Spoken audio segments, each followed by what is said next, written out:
नमस्कार, मैं हूं आपका दोस्त जाहिद। आप देख रहे हैं डेली। इस वक्त हम मौजूद हैं मध्य प्रदेश में। आपको बता दें कि यहाँ पे कुछ ही देर में राहुल गांधी आने वाले हैं और उनके इंतजार में यहाँ पे हजारों लाखों की तादाद में लोग सड़कों पे हैं। लोग उनके इस्तकबाल के लिए खड़े हैं।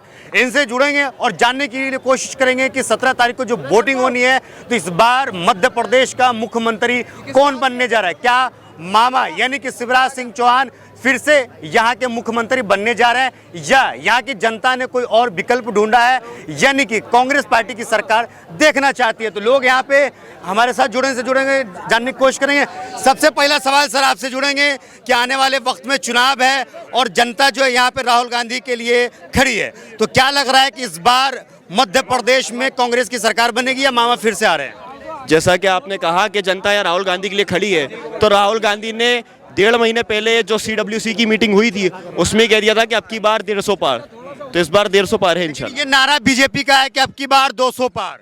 बीजेपी का पिछली बार तो 300 कितना 250 बोला था, 230 सीटें बोली थी पूरी आएंगी, तो क्या हुआ था पिछली बार भी तो कहा था 230 सीटें आएंगी, नहीं आई। लेकिन पिछली बार आपकी सरकार बन गई थी, लेकिन सिंधिया जी की वजह से सारा खेल गड़बड़ हो गया। तो क्या लग रहा है कि इस बार अगर आपकी सरकार बनती है कोई ऐसा नेता निकल जाए जो कि फिर से खेल को खराब कर दे? 1857 की जब जंग हुई थी तो कई लोगों ने कह दिया था कि अब हमें आज़ादी मिल जाएगी, लेकिन फिर किसी ने गद्दारी कर दी तो आज़ादी नहीं मिली। तो 1947 तक फिर आपको पता है आज़ादी नहीं मिल पाई। तो ऐसा ही हमारे साथ हुआ, धोखा तो हुआ है, लेकिन जाने वाले चले गए और ईमानदार हमारे साथ हैं। लेकिन कांग्रेस पार्टी के ऊपर आरोप लगता है कि कांग्रेस पार्टी जो है दंगे करवाती है। प्रधानमंत्री मोदी ने भी मन से कहा है कि कांग्रेस पार्टी जो है हिंदू मुसलमान को लड़वाती है। कोई इंसान 3000 किलोमीटर कन्याकुमारी से कश्मीर तक भारत जोड़ो का नारा लेके चला हो, उस पर अगर ये इल्ज़ाम लगाएंगे तो वो अपने गिरवान में झांकें। 3500 किलोमीटर इंसान कन्याकुमारी से कश्मीर तक भारत जोड़ो, हिंदू मुस्लिम सिख ईसाई सब भाई भाई का नारा लेके जो इंसान 3500 किलोमीटर लगातार चला हो, उस इंसान पे ये आरोप नहीं लगना चाहिए। लेकिन कांग्रेस पार्टी के पास विजन क्या है? चूंकि बीजेपी तो कह रही है कि हमारी सरकार यहाँ पे फिर से बनती है या हमारी सरकार केंद्र में फिर से आती है तो हम जो है लोगों को 5 साल के लिए और राशन बढ़ा देंगे, जो कि 5 किलो राशन 80 करोड़ लोगों को मिल रहा है। आपके पास क्या है ऑप्शन? विजन ही तो फर्क है। बीजेपी के पास विजन नहीं है, हमारे पास विजन है। हमारे पास कमलनाथ जी हैं और उनका जो विजन है वो छिंदवाड़ा में दिखता है, लेकिन उनके पास मोदी जी हैं जो तो कहते हैं कभी हार नहीं मानते हैं।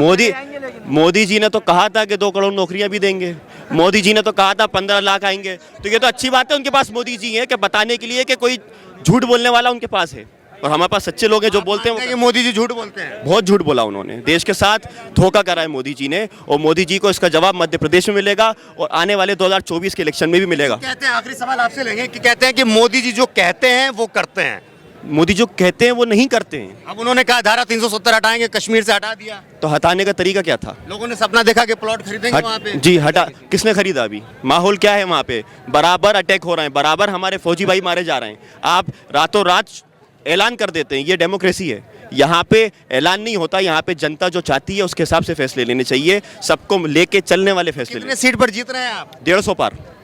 राहुल गांधी का यहाँ पे जादू चलने वाला है। राहुल गांधी का, कांग्रेस का।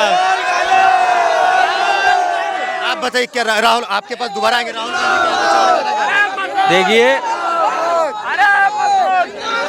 शांत हो जाइए। राहुल जी का जो नारा है ना, नफरत छोड़ो भारत जोड़ो, ये सबसे अच्छा नारा है। और मेरे हिसाब से मैं देखूं तो इस वक्त MP में कांग्रेस की सरकार बन चुकी है। और ये जो सरकार अभी चल रही है ना, ये सरकार कोई जीती हुई सरकार नहीं है, ये चोटाई से हासिल की गई सरकार है। आप इसको सरकार नहीं बोलिए, तो बेईमान बैठे हुए हैं वहाँ पे बिकने वाले लोग, जो बिके और सरकार उन्होंने बनवाई। अगर सरकार ओरिजिनल होती तो ये इस तरीके का माहौल नहीं होता। ये बेरोजगार आप देख रहे हो कितनी बड़ी हुई है, लाडली बहना के नाम पे लोगों को पैसा बांट रहा है खूब, और इधर जेब से हमारी ढीली करवा रहा है, 5000 का बिजली का बिल पकड़ा रहा है, तो हमसे लेके हम ही को बांट रहा है, बेवकूफ़ बना। और पिछले 15 साल से मामा की सरकार है। मामा गए का थे, 15 साल में मामाओं को बहना की याद नहीं आई। अब मामा को याद आ गई कि हमारी बहनें 1000 बांट दो, क्योंकि इलेक्शन करीब है, अभी और बांटेंगे, हमारी सरकार बनेगी तो और पैसे बढ़ाएंगे। तो मामा 1 मिनट भांजों से छीन के बहनों को बांट देंगे, भांजे तो बर्बाद हो जाएंगे। तो भांजा को तो कहा गया कि आत्मनिर्भर बनो। काय को बने, मतलब हम पकोड़े तले और बहनों को पैसा देंगे, हम पकोड़े तले। भाई देखिए, शिवराज सिंह चौहान चोर है। देखिए ये सब वादे और ये 15 साल में इनको करके दिखाना था, 15 साल में इनको करके दिखाना था, इन्होंने किया नहीं है। इन्होंने सिर्फ और सिर्फ जो है ना दावे किए हैं, झूठे लोगों को भड़काया है, नफरत फैलाई है। मोहब्बत से अगर ये चलते तो ये जीतते। और अभी जो राहुल गांधी जी की आंधी आ रही है ना, देखिएगा आप एमपी में 24 में भी इसका जोर दिखेगा। तो क्या लग रहा है कि राहुल गांधी की आंधी जो है चलने वाली है?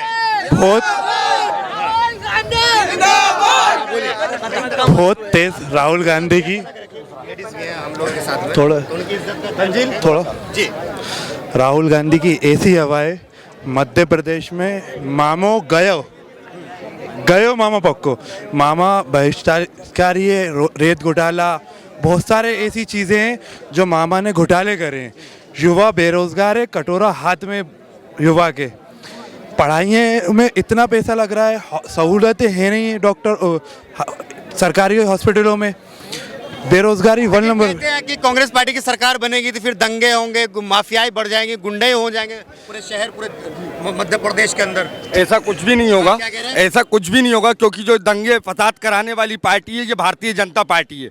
ये भेदभाव करने वाली पार्टी है भारतीय जनता पार्टी, जो हिंदू मुसलमान को लड़ाती चली आ रही है। पिछले 5 साल पहले कहा था कि आरिफ मसूद जीत गया तो गुंडा राज हो जाएगा, आरिफ मसूद जीता, कांग्रेस जीती तो जुआरी सटोरी आगे आएंगे। आप 5 साल पहले का इतिहास देखिए और अभी के 5 साल देखिए। आप जाके मध्य का विकास देखिए, आप जाके सड़कें, लाइटें देखिए। ये जोश एक मिनट ये जोश जो है राहुल गांधी को देख करके आप लोगों के अंदर है, लग रहा है कि सरकार बन रही है, इस वजह से ये कॉन्फिडेंस। हमारे अंदर पूरे 5 साल ही जोश मिलेगा आपको। ये मध्य विधानसभा का कार्यकर्ता है, ये चुनाव जीतने के बाद ये नहीं कि ठंडा पड़ जाए, जीतने के बाद भी जोश के साथ आवाम की खिदमत में लगा रहता है। और चुनाव में राहुल गांधी के आने से जोश डबल हुआ है, ऐसा नहीं है अभी जोश आया है, जोश तो 5 साल ही रहा पूरा।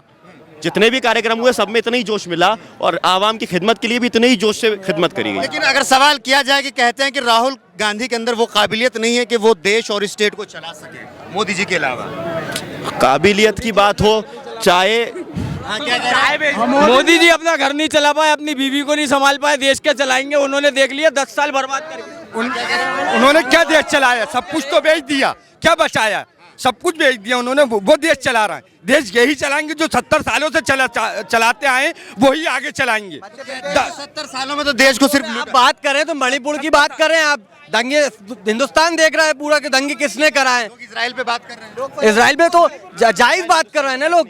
या हिंदुस्तान और इजराइल का कोई मुद्दा नहीं है। देखिए ये तो फालतू की नफरत फैलाने की बात कर रहे हैं। ये पार्टी बीजेपी यही करती है, हिंदू मुस्लिम करती है और हिंदू मुस्लिम के आधार पे ही चुनाव करती है ये। और हमारी जो कांग्रेस सरकार है ये एकता की बात करती है, जमीनी स्तर पर रहकर जनता के बीच में रहकर जनता को समझती है, रोजगार पे बात करती है, शिक्षा पे बात करती है। लेकिन बीजेपी शिक्षा पे बात नहीं करती, ना ही रोजगार पे बात करती है।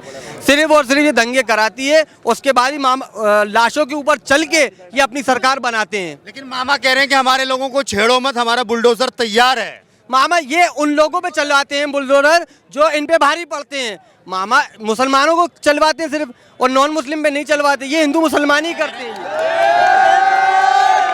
मामा कह रहे हैं कि उनका बुलडोजर तैयार है, तो कमलनाथ जी की छड़ी भी तैयार है, सब पे चलेगी। चलिए एक बार बता दीजिए कि किसकी सरकार बन रही है। दिन से आरिफ मसूद फिर से। चलिए बहुत बहुत शुक्रिया, बहुत बहुत शुक्रिया, बहुत बहुत शुक्रिया।